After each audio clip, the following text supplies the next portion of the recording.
Como você vai botar mantras numa aula se você não domina o sânscrito? É uma questão, vamos responder.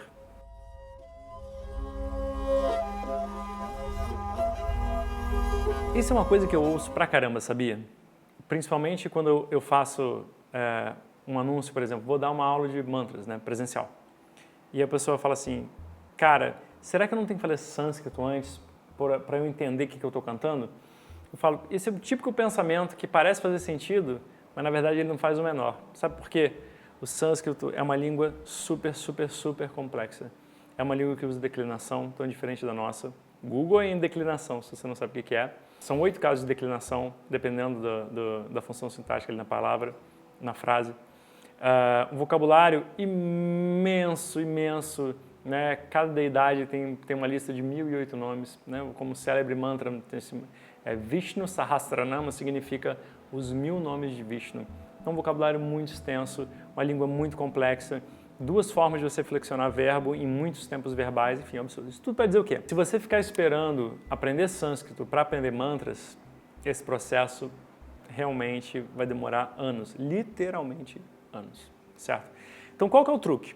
O truque é aprender o mantra que você quer usar, aprender o significado daquele mantra que você quer usar e então essas 2 coisas casadas formam uma coisa legal, sabe por quê? Não sendo diferente do que as posturas, as respirações, as purificações, o relaxamento, tudo mais que você vai usar na sua aula, o mantra deve ser usado da mesma maneira. Você vai colocá-lo no começo ou no final, enfim, onde você quiser, a partir do significado daquele mantra, certo?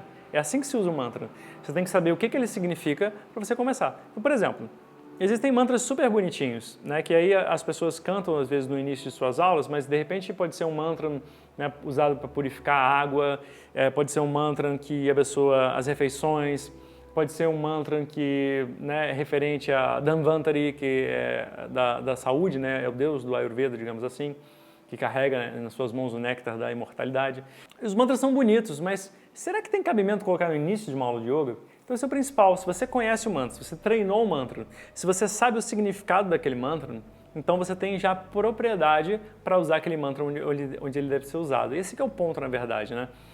Você pode memorizar o significado daquele mantra, inclusive é assim que você usa ele principalmente numa meditação com propriedade. Então, seja ele curto, como Om Namah Shivaya, ou seja ele mais longo, como por exemplo o Triambakam, chamado de Mrityunjaya Mantram, você pode usá-lo a depender do significado, você reforça inclusive pelo significado, e aí você também escapa daquelas situações meio, né, constrangedoras, né, você canta um mantra, o aluno acha bonito pra caramba, pô professor, esse mantra é muito maneiro, eu queria aprender, não sei o quê, o que ele significa? Aí você fica naquela, né, tipo, não sei. Pede para ir no banheiro e não volta mais. É uma coisa chata, né? E todo mundo já passou por isso. Eu passei por isso, você também. Sim, com alguma coisa, né? Se não for isso, o que é yoga na verdade, para que serve esse pranayama, o que significa a palavra pranayama, todo mundo já passou por isso. Mas enfim, a gente não tem que passar por isso todas as vezes. Isso para dizer o quê? Não é preciso esperar aprender sânscrito. Você deve aprender o mantra propriamente. O que é interessante tirar do sânscrito? Aí sim, a boa pronúncia das vogais, né, curtas ou longas, das consoantes que são aspiradas e as normais, da junção das palavras, etc. Isso aí, mas a gente pega isso no treino dos mantras. Então não precisa ter uma aula de gramática do sânscrito para aprender um mantra legal.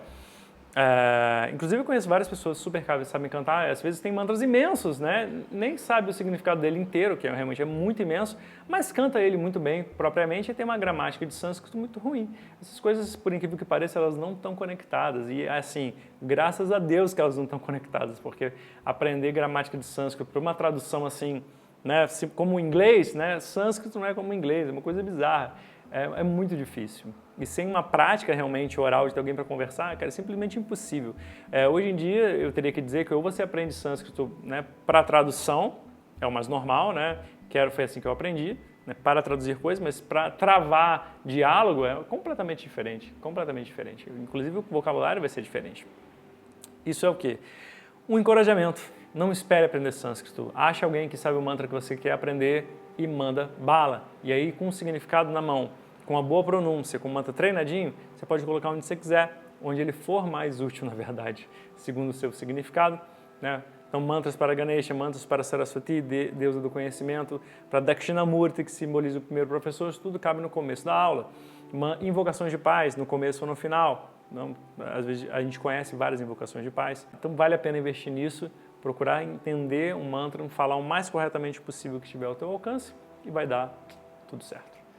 Com certeza esse assunto gera dúvidas pra caramba, não sei se você já usa mantras por acaso, ou tem receio de fato de usar mantras por causa disso, de repente destravou alguma coisa aí, deixa aí embaixo, vamos conversar sobre isso, é bem importante, eu realmente tento responder os comentários conforme eles vão aparecendo, às vezes menorzinhos não, mas as dúvidas principais sim, então eu quero falar com você, escreve aí, vamos conversar.